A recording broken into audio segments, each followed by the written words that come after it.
Salam sejahtera Malaysia, selamat pagi tuan-tuan dan puan yang dihormati sekalian.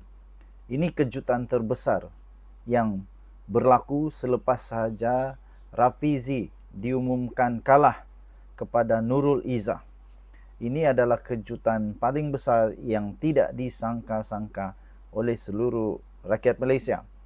Ini komen daripada viewer yang memang mengejutkan semua. Kalau benar-benar jadi, inilah keputusan paling dahsyat dan mengejutkan. Antara komen yang telah diberi adalah, ini adalah titik tolak kepada kejatuhan PKR. Pada pendapat saya, ini keputusan bukan keputusan baru. Ini keputusan bukan keputusan baru.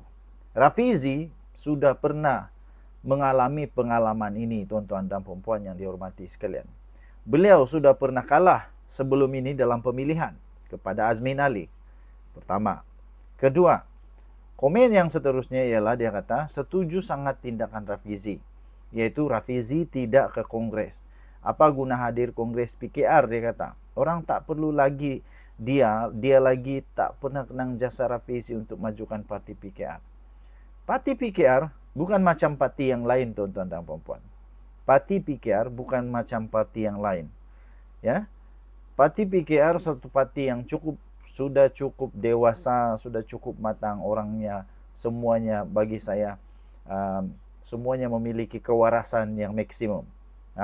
Lepas itu satu lagi komen, PRU16 akan menguburkan PKR atas tindakan ahlinya sendiri. Pada pendapat saya tidak, belum lagi, ya. Okey. Pertama sekali, keputusan titik tolak kepada kejatuhan PKR ini bagi saya tidak. Tetapi ini akan menjadikan PKR semakin kuat, ya.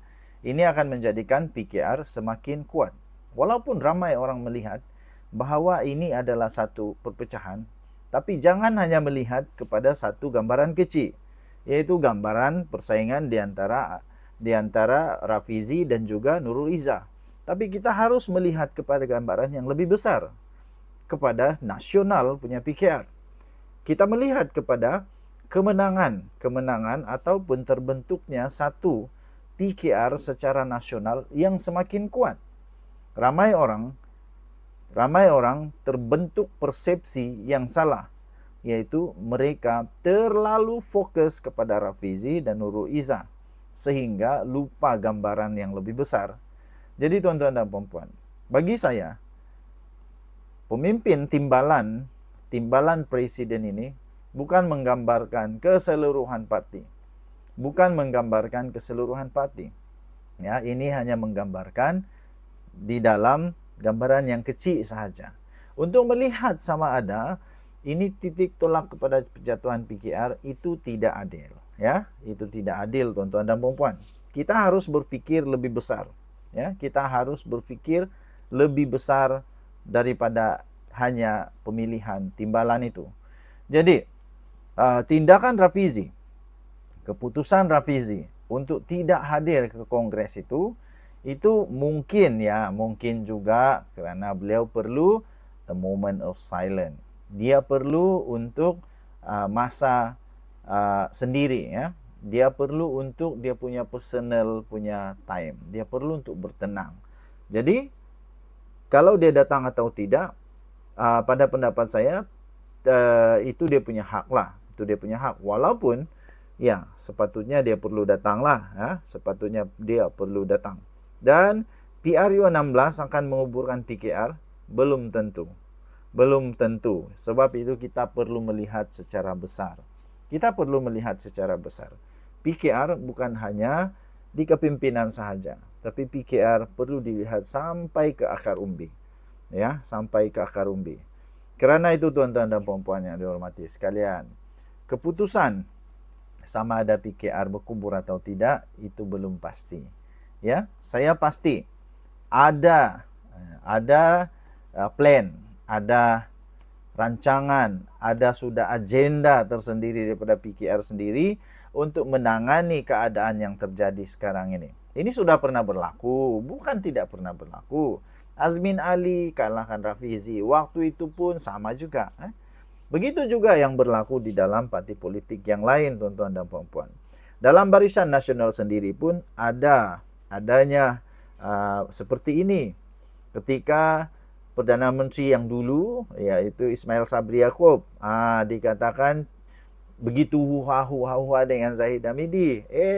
Bukan kita tidak ingat, biasa terjadi, tuan-tuan dan puan-puan. Semua ini biasa terjadi, ya, bukan perkara baru. Begitu juga dengan Bersatu. Di dalam PAS pun sebenarnya ada huha-huha juga, bukan tak ada pun. Tapi huha-huha dia itu pelik sikit lah dalam PAS kan. Tapi setiap parti politik ada huha-huha dia tersendirilah. Cuma saja kita jangan melihat kepada huha-huha yang kecil. Kita melihat kepada gambaran yang besar, ya. Kita melihat kepada gambaran yang lebih besar.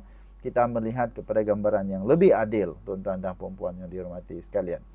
Okey, apapun keputusan selepas ini bergantung sepenuhnya kepada kepimpinan parti yang baru, bagaimana untuk mencorakkan semula PKR, bagaimana untuk mencorakkan semula perjalanan PKR sebagai parti yang menjadi ketua di dalam kerajaan sekarang inilah, kerajaan Madani.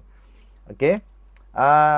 Dan kita harap semoga ini huha-huha dalam PKR akan selesai, huha-huha dalam PKR akan cepat selesai dan tidak berpanjangan,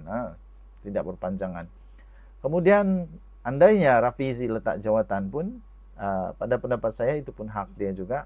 Tapi pada hemat saya, beliau tidak perlu untuk letak jawatan. Okey, dia tidak perlu untuk letak jawatan. Kerana itu jawatan dia sebagai menteri tidak ada kena mengena pun dengan jawatan dia di dalam PKR. Yang pasti, yang penting dia masih lagi ahli parlimen, dia masih lagi berkuasa dan sebagai menteri ekonomi, dan beliau masih diperlukan oleh negara Malaysia. Okey, saya percaya Rafizi akan comeback. Rafizi hanya perlu sedikit masa untuk comeback dan dia akan pulih semula daripada rasa apapun dia rasa sekarang lah. Kita ni manusia. Kita bukannya tidak pandai kecewa, ya, manusia. Jadi kita pandai kecewa. Kita pandai rasa down dan sebagainya. Jadi berilah sedikit masa kepada Rafizi, berilah sedikit masa kepada dia untuk bertenang, untuk muhasabah diri semula, apa yang dia perlu lakukan dan sebagainya. Okey? Kita doakan negara Malaysia aman, damai, makmur. Dan kita jumpa lagi. Salam sejahtera Malaysia. Bye-bye.